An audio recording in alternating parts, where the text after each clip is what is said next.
जय जोहार, जय छत्तीसगढ़ माता दी। ये छत्तीसगढ़ का जो सम्मेलन, भरोसे का सम्मेलन हो रहा है, जिसमें हमारे सभी नेताओं ने इसमें भाग ली, तो ऐसा सम्मेलन शायद देश के किसी कोने में या किसी भाग में नहीं हुआ। ये पहली बार है कि हर जगह ये भरोसे का सम्मान यहाँ छत्तीसगढ़ में हो रहा है और इसका नेतृत्व भूपेश बघेल जी कर रहे हैं। मेरा एक सजेशन है, जरा सोच के आप देखिए कि भरोसे का सम्मेलन के बजाय भरोसे का अनुष्ठान सम्मेलन अगर कहे तो बहुत बड़ा होगा, क्योंकि सिर्फ भरोसे का सम्मेलन बोले तो सिर्फ भरोसा दिए उसका सम्मेलन, ऐसा अर्थ निकलता है मेरे हिसाब में, क्योंकि मेरी हिंदी जरा कमजोर है ना। लेकिन ये भरोसे का अनुष्ठान सम्मेलन, तो ये अनुष्ठान करके लोगों को पैसे देकर, महिलाओं को मदद करके, विद्यार्थियों को मदद करके, युवाओं को मदद करके, किसानों को मदद करके अनुष्ठान होने के बाद ऐसे सम्मेलन हर जगह हो रहे। तो ये अनुष्ठान सम्मेलन बहुत भारी संख्या में चल रहा है, तो इसीलिए मुझे खुशी है और मेरी अध्यक्षता में कांग्रेस के 85वां महाधिवेशन छत्तीसगढ़ में हुआ।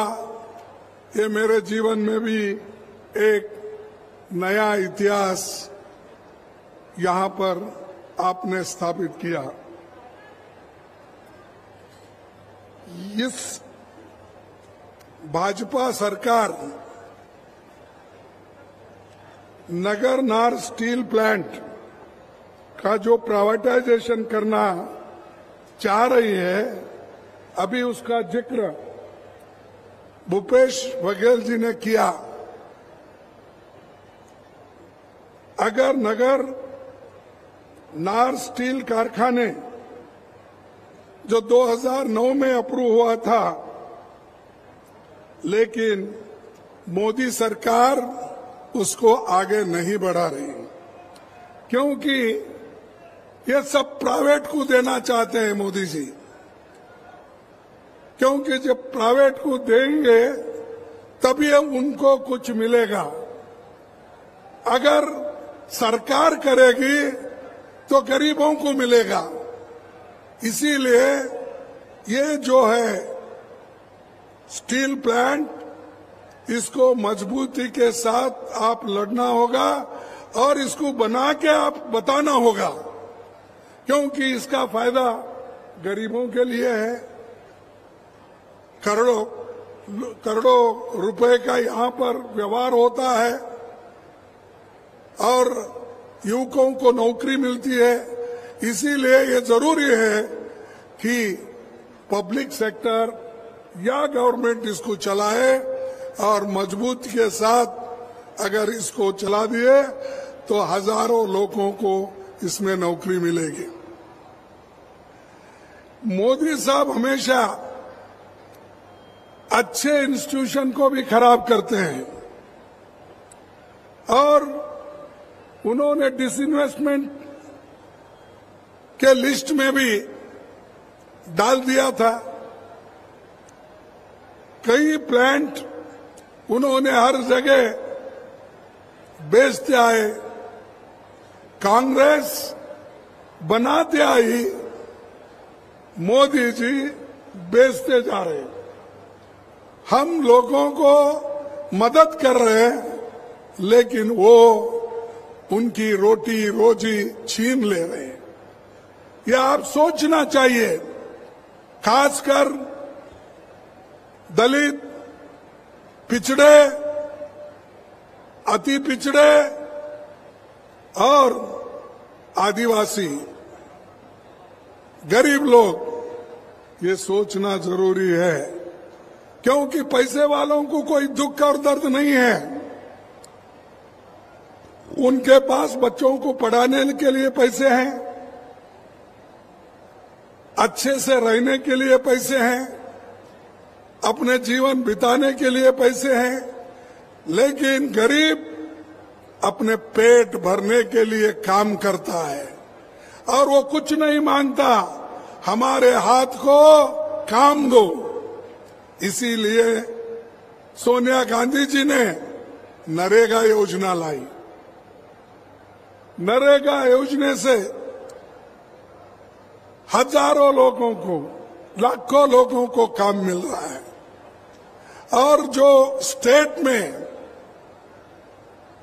ये नरेगा का काम कराते हैं, उन चीफ मिनिस्टरों को भी सताते हैं। सेंट्रल से जल्दी फंड नहीं आती, उसके वजह से काम रुक जाता है। लेकिन यहां पर मैं कहूंगा बड़े हिम्मत के साथ कि भूपेश बघेल, केंद्र से पैसा आने दो या नहीं आने दो, लेकिन अपना काम कभी उन्होंने रोका नहीं। ये देन है, ये कांग्रेस की देन है और बघेल साहब के मंत्रिमंडल की देन है। सभी ने मिलके इस छत्तीसगढ़ के सरकार को आप चला रहे, इसीलिए मैं आप लोगों को बधाई देता हूं। और जो काम केंद्र सरकार करना चाहिए, वो काम हमारे कांग्रेस पार्टी की सरकार यहां पर चला रही है, कर रही है। मोदी साहब यहां पर आए और छत्तीसगढ़ के जंगल, जमीन, पानी, इसके बारे में कुछ नहीं बोलते।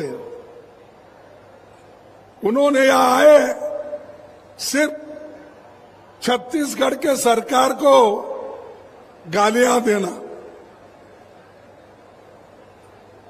और ये कहना, यहां तक मैं भी सुना कि ये सरकार गोबरी बेच के पैसा खा रहे हैं। अरे, गोबरी बेच के पैसा अगर खाते तो इतना डेवलपमेंट छत्तीसगढ़ में नहीं होता। गोबरी बेचने वाले, खाने वाले गाय के नाम पे बीजेपी है, कांग्रेस नहीं। कांग्रेस हमेशा लोगों की मदद करती है, लोगों को मजबूत बनाने के लिए गोबरी लेना, कोऑपरेटिव सोसाइटी को देना, दूसरे चीज भी, छोटे मोटे जो कॉटेज इंडस्ट्रीज है उनको भी ये सरकार मदद कर रही है। लेकिन मोदी साहब को ये सहन नहीं हो रहा। वो हमेशा कांग्रेस को सरकार कैसा गिराए और कांग्रेस को कुछ ना कुछ बोल के दबा लगाने का काम उनका है। और इस छत्तीसगढ़ में जो डायरेक्ट बेनिफिट 5 सालों में 1,75,000 करोड़ रुपए ट्रांसफर हुआ है और 5 सालों में छत्तीसगढ़ में 40 लाख लोग गरीबी से ऊपर उठे हैं। इतना रहते हुए मोदी जी ये कहते हैं छत्तीसगढ़ में करप्शन है। अरे 15 साल आपने रूल किया, 15 साल में बीजेपी क्या करके दिखाई? जैसा कि धान खरीदने का उन्होंने कहा, जो लिमिट थी उससे भी ज्यादा खरीदने का काम ये छत्तीसगढ़ की सरकार ने की, भूपेश बघेल ने किया। हर चीज केंद्र सरकार जो कहती है उससे भी आगे जाकर छत्तीसगढ़ की सरकार करती है। भाइयों, मैं और एक बात आपके सामने रखना चाहता हूं। पहले तो 27 जिले थे, आज कम से कम 33 जिले हो गए। पहले 150 तहसील थे, आज 233 तहसील हो गए हैं। छत्तीसगढ़ के लोगों की आमदनी 38% बढ़ी और राशन कार्ड भी उसी ढंग से बढ़ता गया। 53 से आज 73 तक हुआ है। तो इसलिए आप सोचिए, जो चीज पिछले गवर्नमेंट ने नहीं की, बीजेपी ने नहीं की, वो काम अगर कांग्रेस के चीफ मिनिस्टर और सरकार करती है, यहां पर आकर मोदी साहब उनका प्रशंसा करना चाहिए।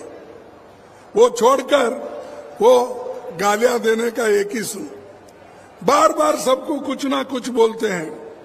और यहां तक उन्होंने कहा कि कांग्रेस अपनी पार्टी आउटसोर्सिंग की है। ये कहते हैं, अरे आउटसोर्सिंग तो उन्होंने किया, अदानी को दिया, बड़े बड़े लोगों को दिया, उनकी सरकार को, बीजेपी की सरकार को वो लोग चला रहे। हमारे पास तो लाखों कार्यकर्ता है, सैकड़ों नेता है, हम चलाते हैं कांग्रेस को। हम तुम्हारे जैसे आउटसोर्सिंग नहीं है। इस देश में जो लोकतंत्र है, उस लोकतंत्र के तहत अगर आपको चलना है तो सबको लेके चलना। लेकिन यहां पर तो सिर्फ 2 लोग चलाते हैं सरकार, केंद्र की 2 ही लोग चलाते हैं। एक तो मोदी साहब कहते हैं, दूसरा अमित शाह उसको अनुष्ठान में लाते हैं। 2 ही लोग, दूसरे किसी को पता नहीं क्या होना है क्या नहीं होना है। कभी हमारे चीफ मिनिस्टर्स को बुलाकर आपने चर्चा की, आपको क्या चाहिए, क्या कमी है, लोगों के समस्याएं क्या है, ये कभी उन्होंने नहीं पूछा। और शायद बघेल साहब यहां बैठे हैं, सिंहदेव जी बैठे हैं, कभी आपको बुलाकर अपने टेबल पे घंटों से कब बात किया, कोई चर्चा की? तो जिस आदमी के पास डेमोक्रेटिक तरीके से बात करने की एक हिम्मत नहीं होती, वो देश को कैसा संभालेंगे? देश को कैसा संभालेंगे? बड़ी बड़ी बातें तो करते हैं और यहां तक कि अच्छा करने के बजाय चीफ मिनिस्टरों को, सरकारों को धमकी देते हैं।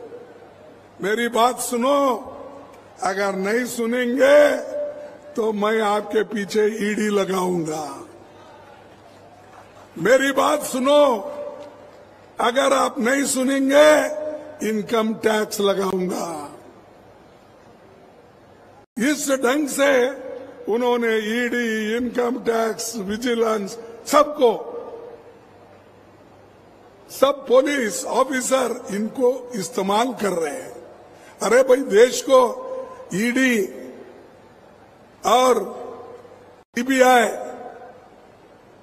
इनसे अगर सरकार चलाना है तो फिर आपकी क्या जरूरत है? आपकी जरूरत नहीं।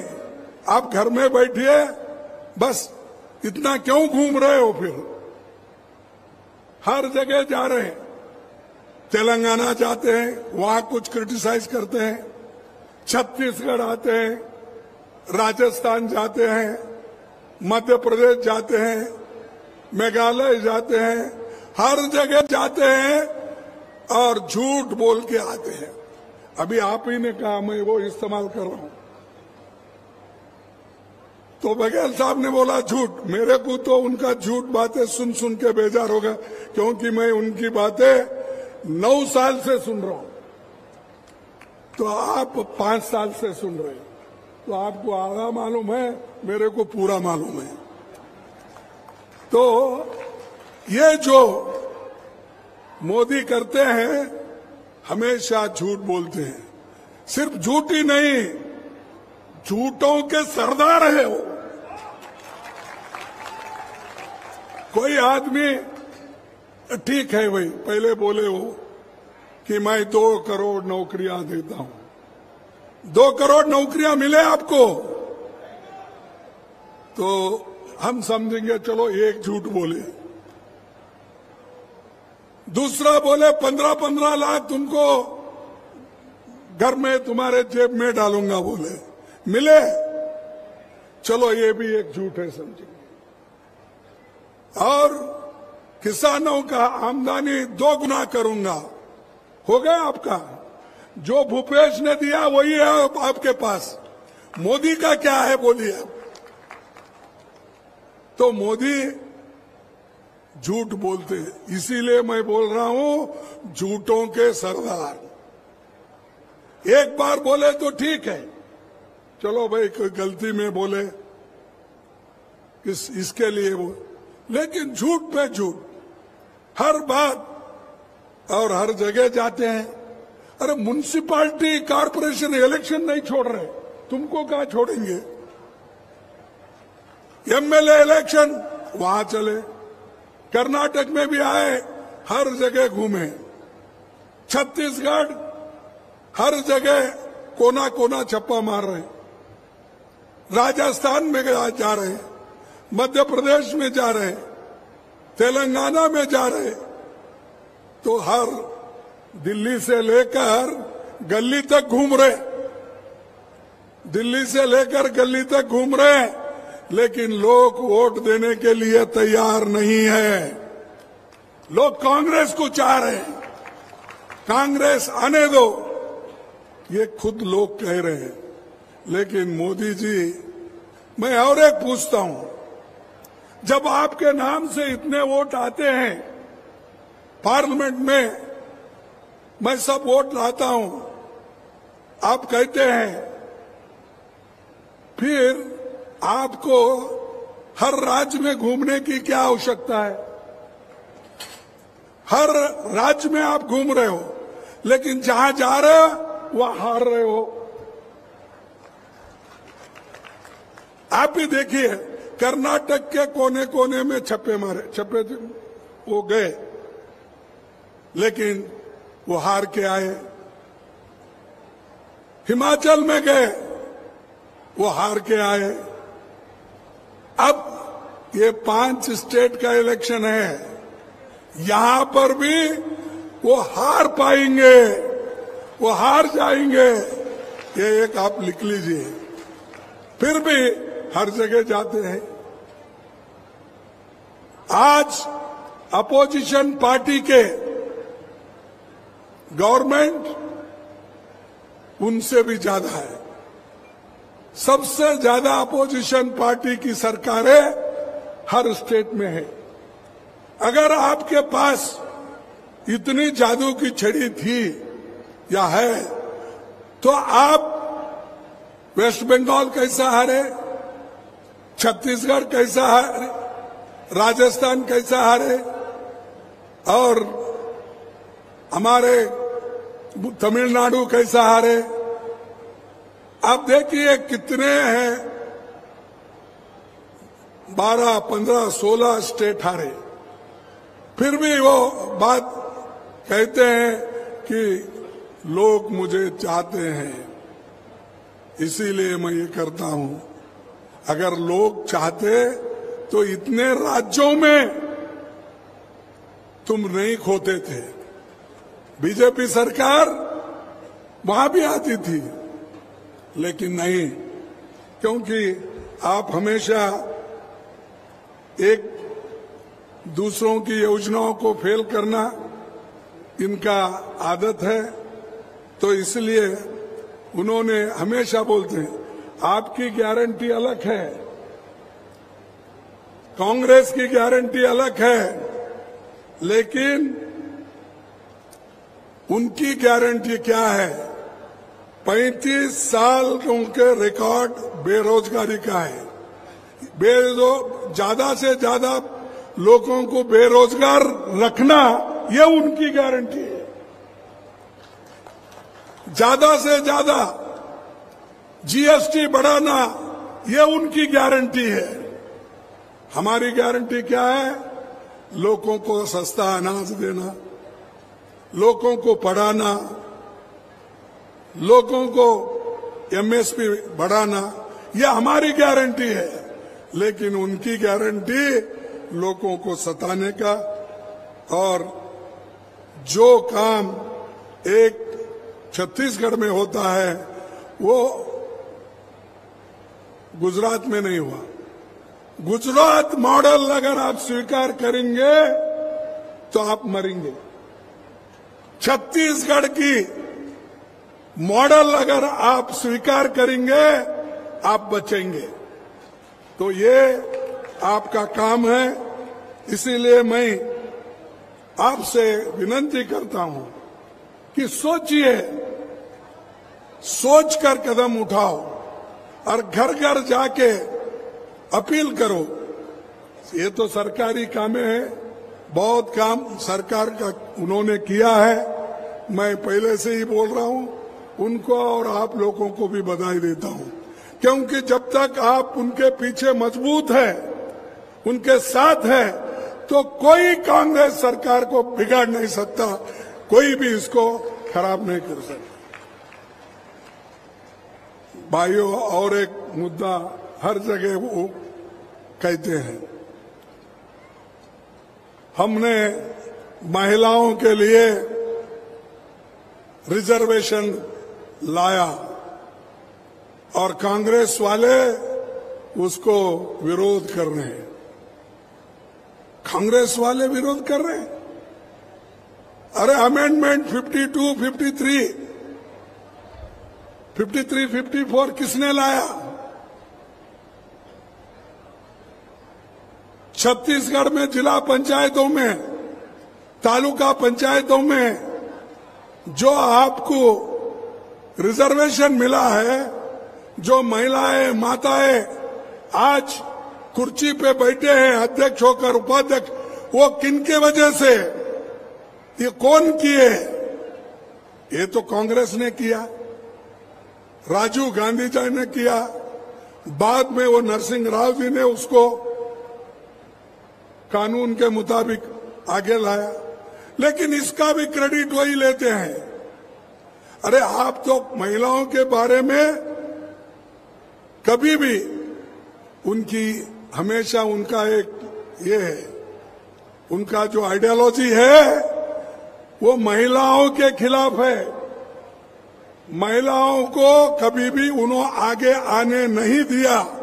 ये जनसंघ का हो, अब भारतीय जनता पार्टी हो, आरएसएस हो, ये महिलाओं के खिलाफ है, महिलाओं के विरोध में है। जब कांग्रेस कर रही है तब वो आगे आते हैं।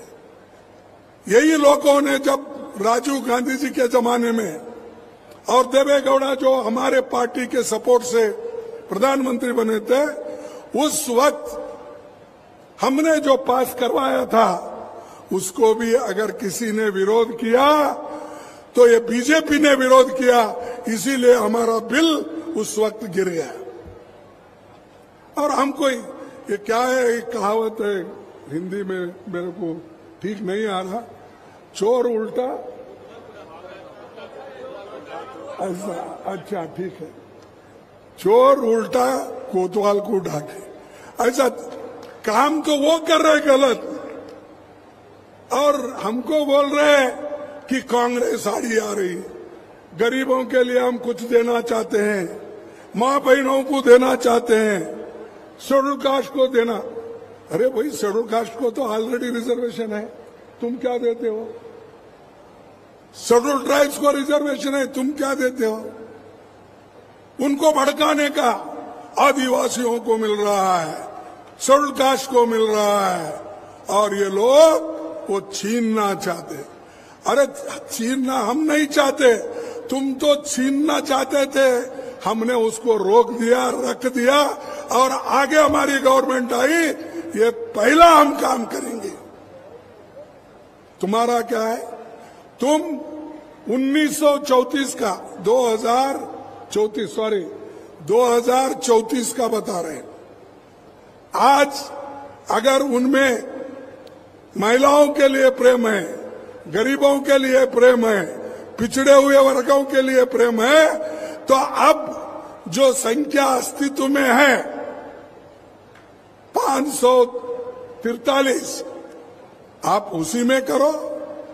जब बढ़ गया संख्या तो उस वक्त फिर सीट भी बढ़ जाएंगे, लिमिटेशन होगा। अगर ज्यादा आ गए फिर हम उसको बढ़ाएंगे। नहीं, वो नहीं चाहते। वो बोल रहे हैं अब कि सेंसस होना, उसके बाद में डिलिमिटेशन होना, और ये सब होने के बाद ये 2034 में आएगा।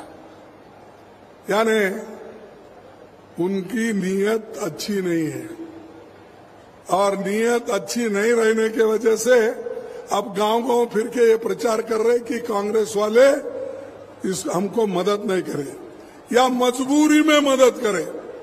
और मजबूरी में अगर मदद करते, हम ये जो पंचायत में, जिला पंचायत में, म्युनिसिपालिटी में रिजर्वेशन लाते। सोनिया गांधी जी का ये पण था कि महिलाओं को रिजर्वेशन दिला के रहूंगी, और उन्होंने पूरे कोशिश की। और दूसरी चीज ओबीसी का, अब भाई जनसंख्या के आधार पर जनगणना कराना, और ये जो हमारा जनगणना है, वो जनगणना के लिए हम इसलिए तैयार है, उसमें गरीब लोग बहुत है, पिछड़े लोग बहुत है, अति पिछड़े बहुत है, हरिजन, शेड्यूल कास्ट है, शेड्यूल ट्राइब्स है, और ऐसे लोग हैं। अगर एक बार सेंसस हुआ ओबीसी का, तो कौन कहाँ है, कितने लोग पड़े हुए बैकवर्ड्स में है, कितने लोग पड़े हुए शेड्यूल कास्ट में है, कितने लोग नौकरियों पे है, ये सारा निकल के बाहर आएगा।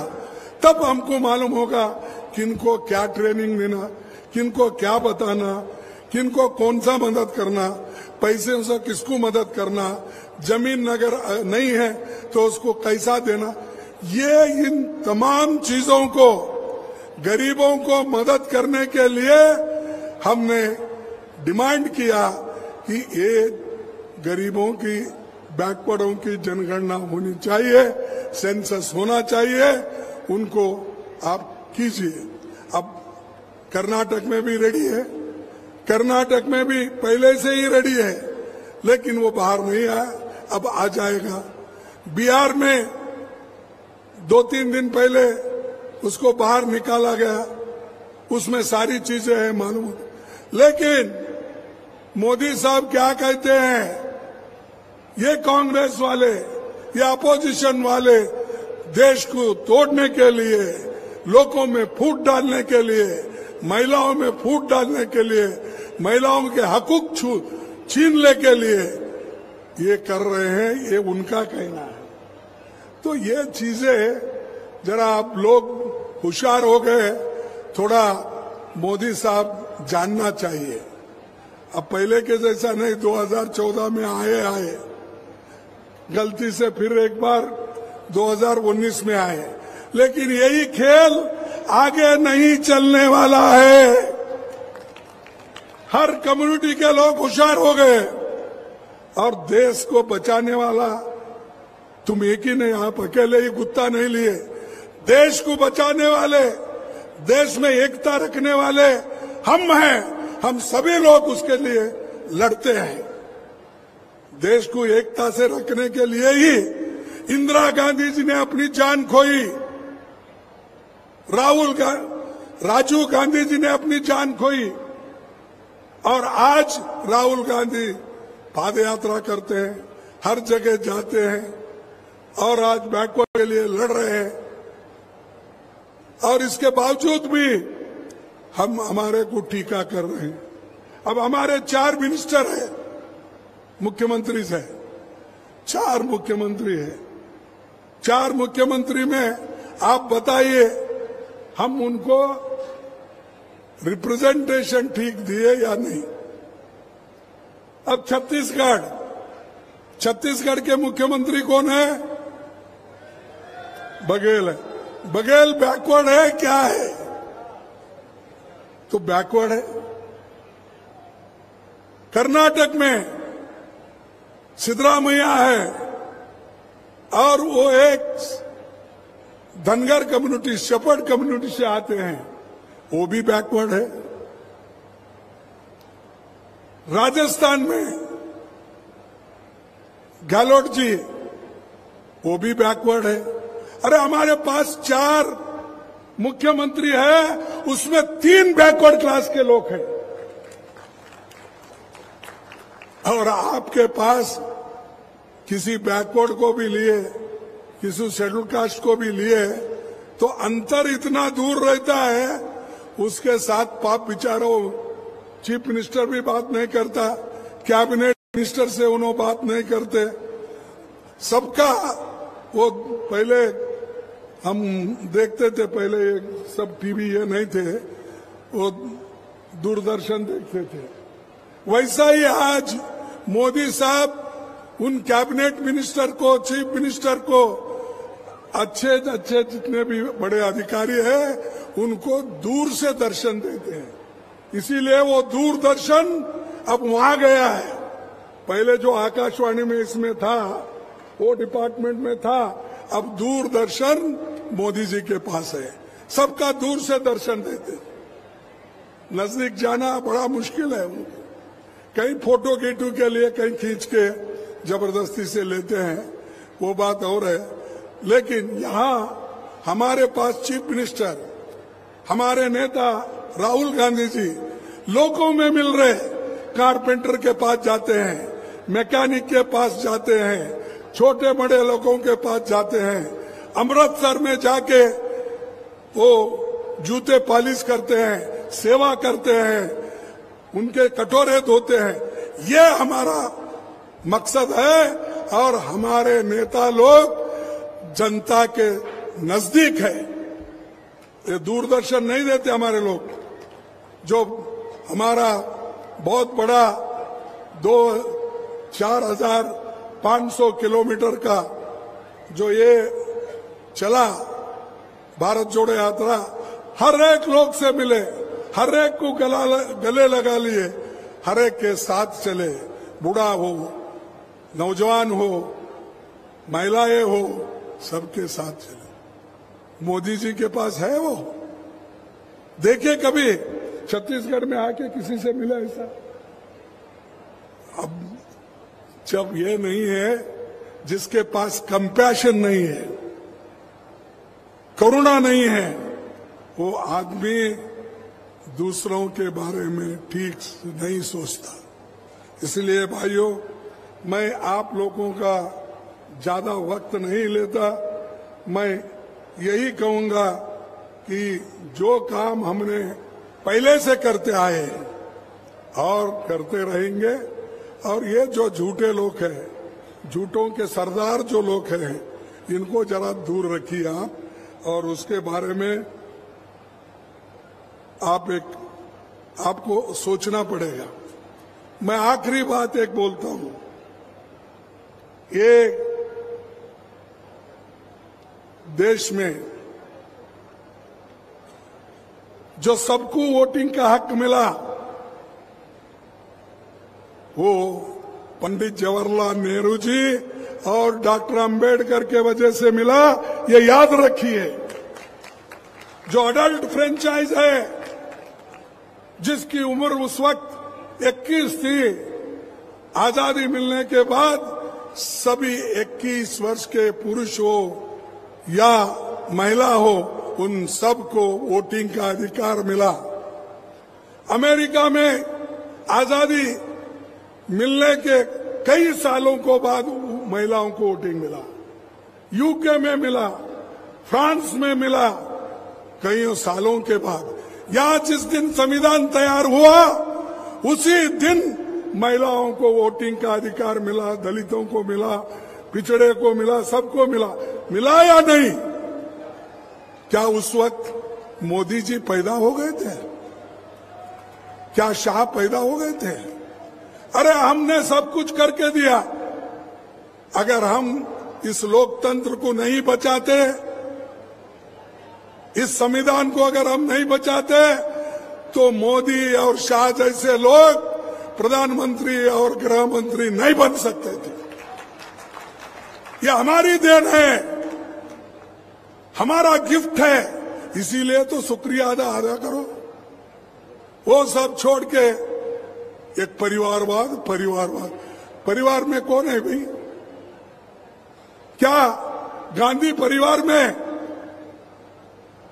89 के बाद कोई प्राइम मिनिस्टर बना? बोलिए आप, कोई प्राइम मिनिस्टर बने? क्यों हिचकिचा रहे हो? कोई नहीं बना। और जब सोनिया गांधी जी बनी, जब मौका था, लोग जाकर उनसे मिले, उनको कहा कि आप इस देश के प्रधानमंत्री बनो, सभी लोग हम चाहते हैं, मेजॉरिटी आपके साथ है, लोगों ने कहा। तब सोनिया गांधी जी ने स्वीकार नहीं किया। एक इकोनॉमिस्ट मनमोहन सिंह जैसे आदमी को इस देश का प्रधानमंत्री बना के छोड़ा। अरे ये है हमारे उसूल। तुम्हारे पास तो लड़ रहे कुर्सी के लिए, और मोदी जी छोड़ रहे नहीं कि बाकी के लोग बड़े परेशान हैं कि मोदी भाई कितने दिन ही नहीं रहेगा, हमको चांस मिलेगा या नहीं मिलेगा, सोच रहे। इसीलिए उन्होंने भी एक एक को हटा रहे। ये मध्य प्रदेश में आप देखे होंगे, सब जो लोग सेंटर में जितने भी मिनिस्टर थे उनको यहां लाके भर्ती कर रहे, रिक्रूट कर रहे। तो ये जो चीजें है उनमें है। हमारे पास कोई नेता कुर्सी के लिए नहीं ये करा, नहीं लड़ा। कुर्सी गरीबों के लिए लड़ा, गरीबों के भलाई के लिए लड़ा। लेकिन आज वो लोग कुर्सी के लिए लड़ रहे, और कुर्सी के लिए जो कुछ भी पूछो हमने किया बोलते हैं। अरे तुम जो किया उसका क्रेडिट ले, जो नहीं किया उसका भी आप ही क्रेडिट ले रहे हो। तो मैं इससे ज्यादा कुछ नहीं बोलना चाहता। और आज जो हमारा एक ही आने वाले हमारे असेंबली के चुनाव हो, और उसके बाद में पार्लियामेंट के चुनाव हो, उस पार्लियामेंट के चुनाव में और असेंबली के चुनाव में आप लोग जोरदार मेहनत करके गांव-गांव जाके कि हमको कांग्रेस को मजबूती दो, और अगर इसको मजबूती मिली तो मैं ये कहूंगा कि फिर से कांग्रेस पार्टी की राज इस छत्तीसगढ़ में आएगी।